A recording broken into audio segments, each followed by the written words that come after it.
Well, hello everybody and welcome to Marvin Gardens, July 2022.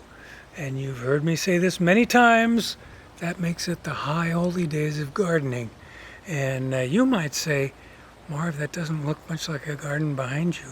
That's because on a 95-degree day in Pittstown, we like to hang out in the pool at this hour.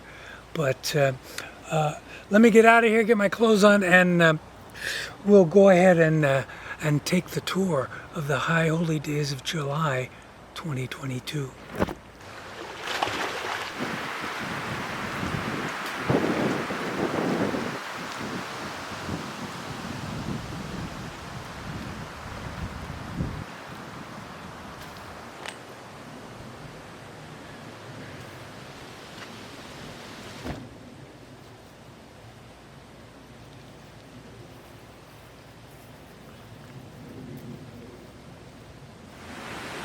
Yes, I've made my way back to the garden, and yes, it is July 2022, and yes, these are the high holy days of gardening. I mean, look at what's right next to me. You see those tomatoes? And that's just in a potted plant as a afterthought. So anyway, let's get going here. And I'm just going to show you a participant, and that is Cassie, although she's eating grass. We never like to see that, but that's the way dachshunds go sometimes. All right, so starting where we usually start, which is now the pond iris garden. Although Coco is still standing watch over the Asian leeks, or garlic chives as they're called, and looks like we got one little guy here that's threatening to seed and or bloom, so that's a good sign. And let's just mosey on over here to bed number 1, and I guess I'll come around to the far side here. Well, let me show you the trailing nasturtium, which have looked better. I think that's partially because I may have not done so well with the watering system, but they are growing profusely, so that's kind of nice. Now, this was radishes and turnips. They've all been harvested, and in their place I've done the second planting of carrots, Yaya and Narvik, but because of the squash over here and the pond irises over here, I could only do a couple of rows. So, but all the first planting of carrots have been harvested. We did pretty good. And on this side of the squash, which, although they're just afterthoughts, you can see that there's a monster down in there behind the leaves that I need to harvest today. So these zucchinis are doing pretty well as cast-offs. Anyway, we've got the second planting of turnips and radishes going, and I love those daikon radishes so much that I ordered 2 more varieties, so we'll be planting more of those in bed number 2 once the onions are done. Then we've got a row of broccoli here, and if I look carefully, you can probably see a fairly nice head there, or head or 2. They've been mostly doing side shoots. The first heads were okay, not huge, but they've been very good on side shoots. And this is the kalettes. Now, I don't really see them forming, but I'm guessing that they're going to form in the junction of those stems there. We have had them get hit by whiteflies, but I've treated for them and they seem to be doing okay.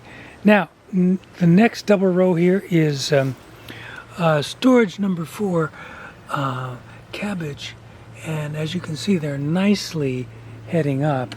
They'll probably be ready in the next few weeks for sure. That is followed by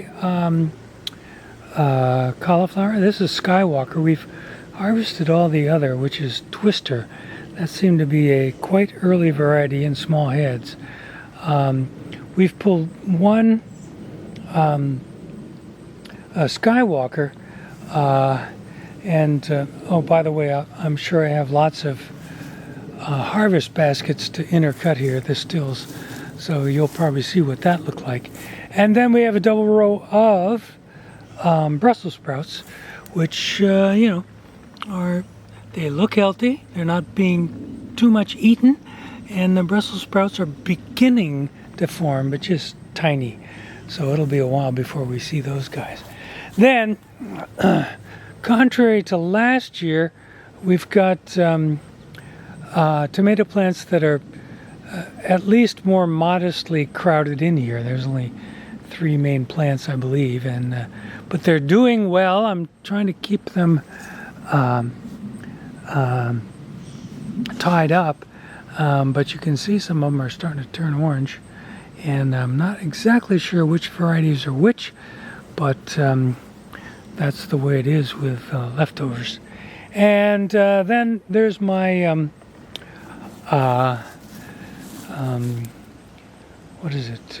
Complimentary gift seed packet, experimental, whatever, that I got from Jung Seeds of cucumbers.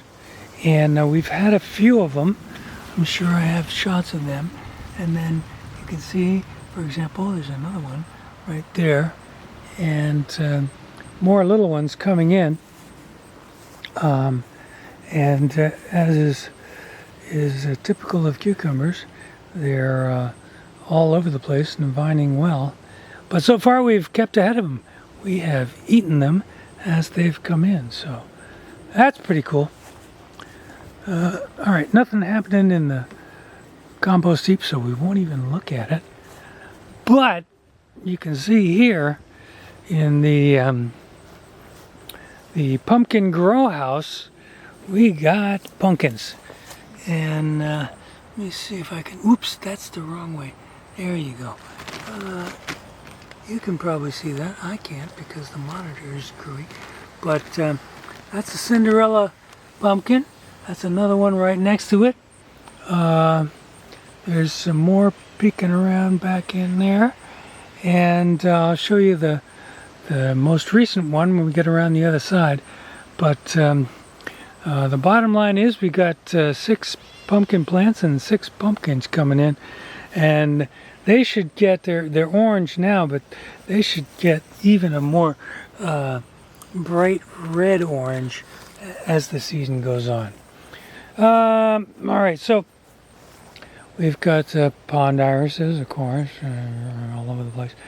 And we've got some common sage that's doing great here, and basil plants that are doing okay. I think we've even got some parsley down there, but it's been recently harvested, so it's hard to see. The firecracker sunflowers are past their peak, but they're still coming in fine, and we've cut several to come in inside to admire, and that's worked very nicely. Those pale green onion leaves are scallions, which have proven to be just great as far as, you know, they get bigger and bigger, but they don't get they don't bulb up, and they are extremely well usable even as they sit in the ground for literally months at a time. Now, in the meantime, you can see some onions there, and you can also see quite a few vacancies, and that's because the onions that are falling over, which means they're ready to go, I decided to pull as they fall over, and the ones that haven't fallen over, I leave them and I'll do them later, rather than waiting for them all to fall over and then pulling them all.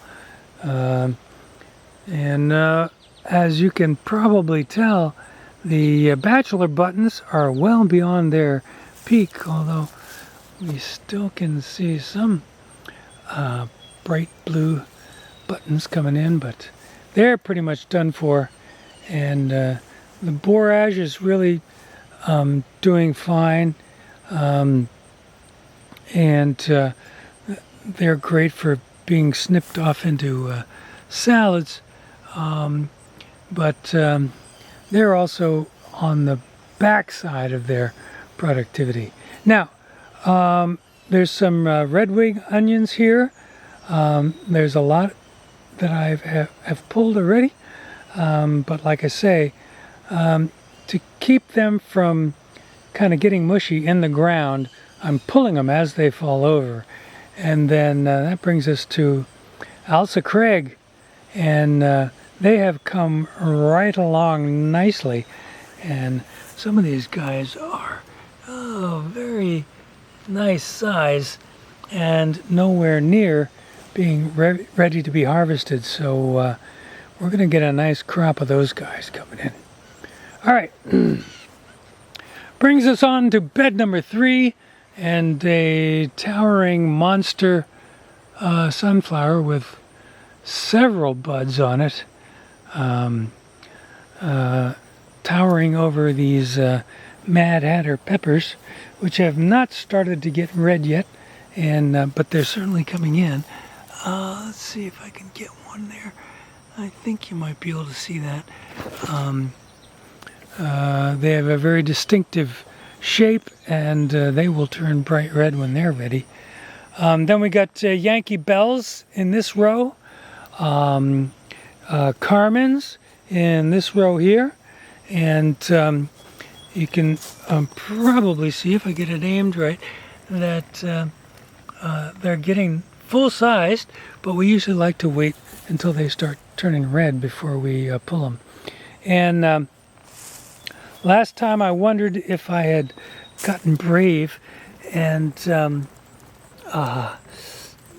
ordered some actual hot peppers, but I went back to the catalog, and these are habaneros without the heat. So they're supposedly sweet peppers, but they have the taste of habaneros, so that's kind of nice. And these are our, whoops, wrong camera direction. These are our other volunteer sunflowers that came up, and Vanita just transplanted them over there, and they're doing fine.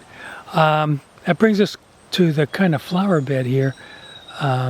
Straw flowers and 2 varieties of calendula doing pretty well, and I've done a better job this year at stringing them up, giving them some support so that they don't fall over all the time. Now, that brings us to this end, and we're talking eggplants. We've pulled 1 or 2 maybe, and then you can see that there's a few more hanging out here, and lots of blooms coming in too, so we're pretty happy about that. Now, these are volunteer coneflowers that I'm not sure if these are the original plants that came back up, or if these were just from, volunteers from seeds. But whatever they are, I think I'm going to try to see if I can get them potted for years to come. And then that brings us to, of course, the glory of the corn bed. And we've already, if you can believe it, harvested 30 ears of corn. Frankie over there is dachshunds. And actually, I found that dogs in general really enjoy corn. And he has helped himself, obviously, to a small ear that's close to the bottom. And that's fine because we have lots of ears. And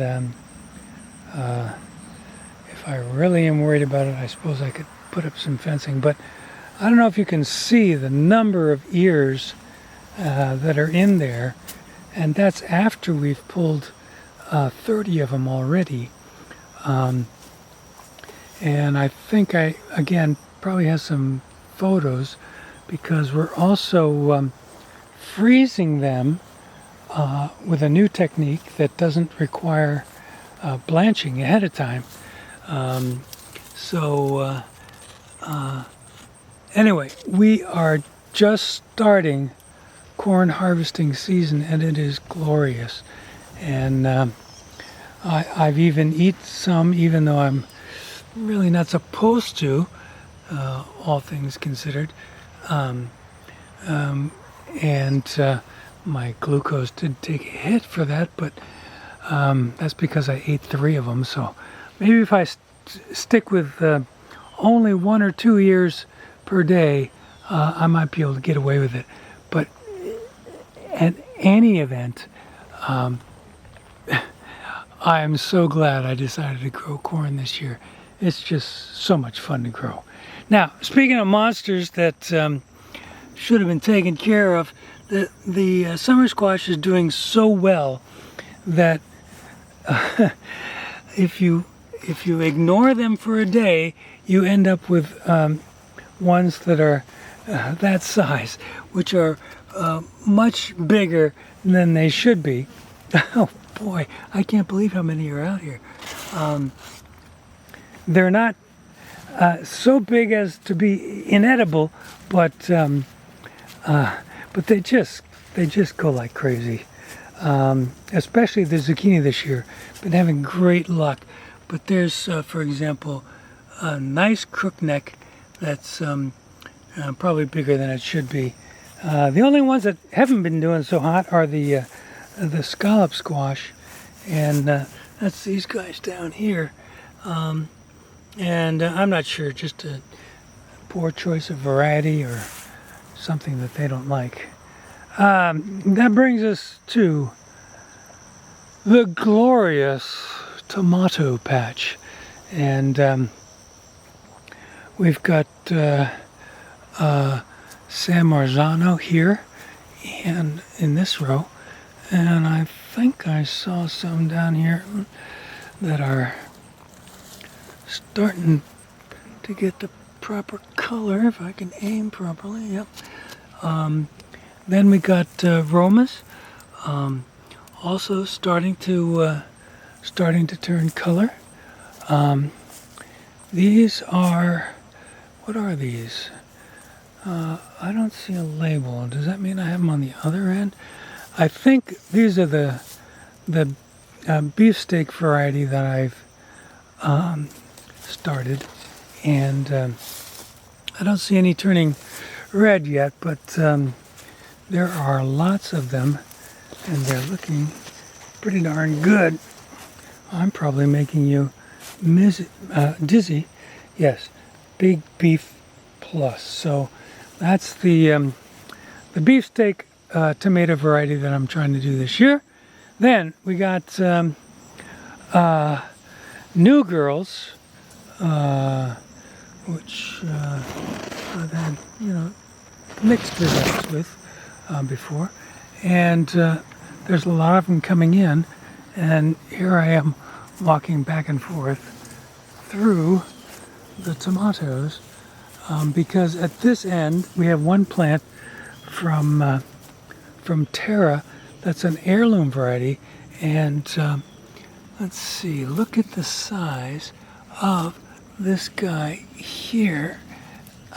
So I'm thinking this is an heirloom beefsteak tomato of some sort. Looking great. This is a nice stripy features, and so far looking great. And speaking of Tara, here's how her delphinium is looking. Very nice, all the way down. Beautiful purple stalks of flowers. So thank you, Tara. Looking great. Okay, now I've got myself on the wrong side of everything, but since I'm here, the yard-long beans, red noodles, have started to come in. Now these aren't quite ready for harvest, but they're pretty darn close. It won't be but a few days before we'll get our first ones of these. And last time, if you might remember, they weren't even blooming, but now they're doing great. We've harvested several gallon bags of these more typical green beans. Here's some other, of the yard longs sneaking in here. But anyway, the beans, as you can see, are topping off the supports and coming in just fine. Now at the back of the grow house here, and let me see if I can get down here and show you. That's the youngest pumpkin we got going. They come in yellow, and then they start turning that orange, and you can probably see them tucked in there. I'm very encouraged that they're going to do just fine. And that brings us to the marsh, the Sky Manor Marsh. And we got 1, 2, 3, 4, 5, 6, at least 6 actual cattails, and many more cattail plants that are just coming up all over the place. Most of the ones you're looking at there are cattails that have snuck over into the garden proper from the marsh itself. So we're pretty happy about that. All right, so I think that brings us to I wonder where my dogs are. Oh, Frankie's eating corn, that's why. They usually follow me around, but if there's corn to be eaten, why bother? All right, so my shoelaces have come untied on both my shoes, so I might fall over at any moment, but then it's to be expected, I guess.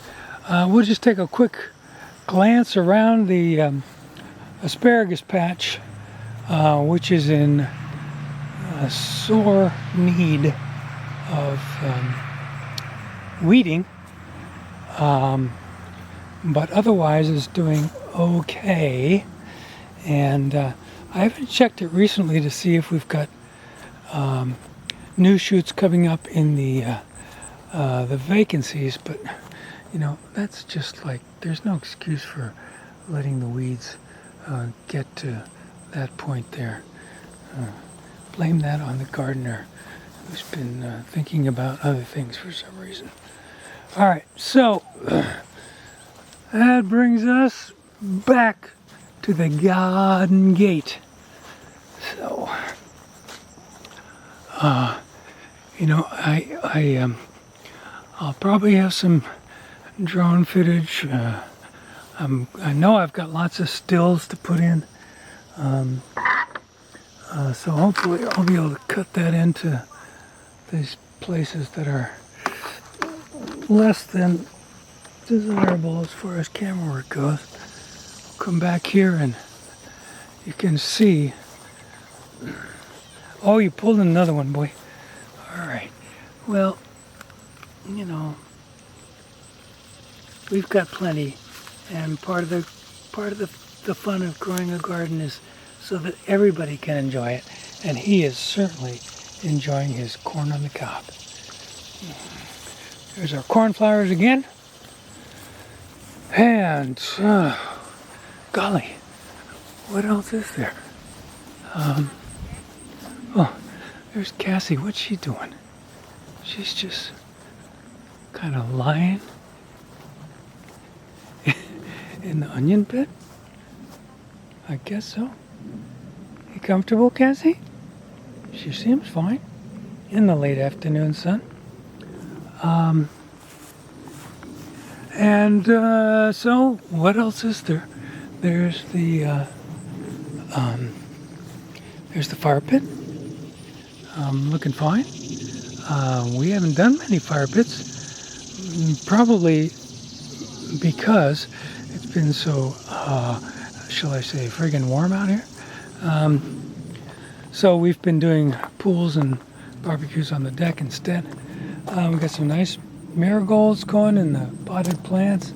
I am going to remember that this is anise hyssop that's growing in this potted plant, and got a little tomato plant going here, and some more anise hyssop, and some bee balm right there, and our zinnias, our giant zinnias, are doing very nicely as well. So, I guess we'll take a quick look out here. I'll show you the water features. We've got the mini horsetails and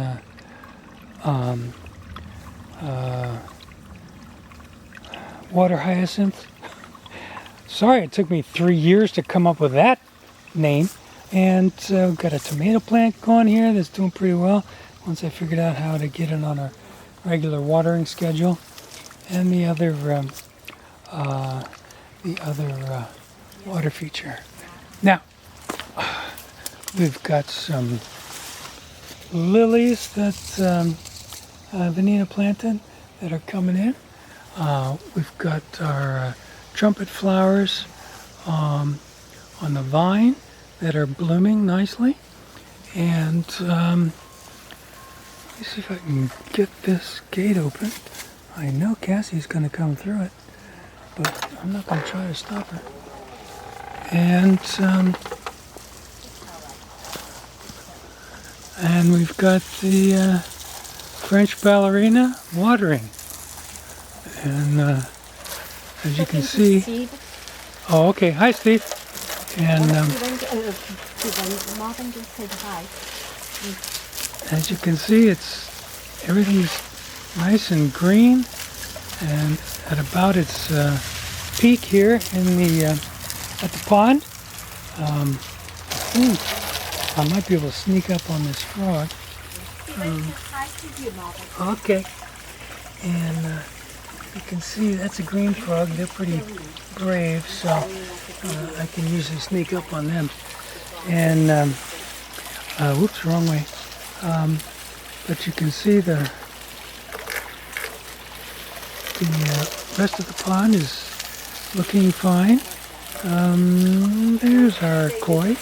Now, unfortunately, we had a koi tragedy last month and lost 3 of them in the same night for some reason. I have no idea why.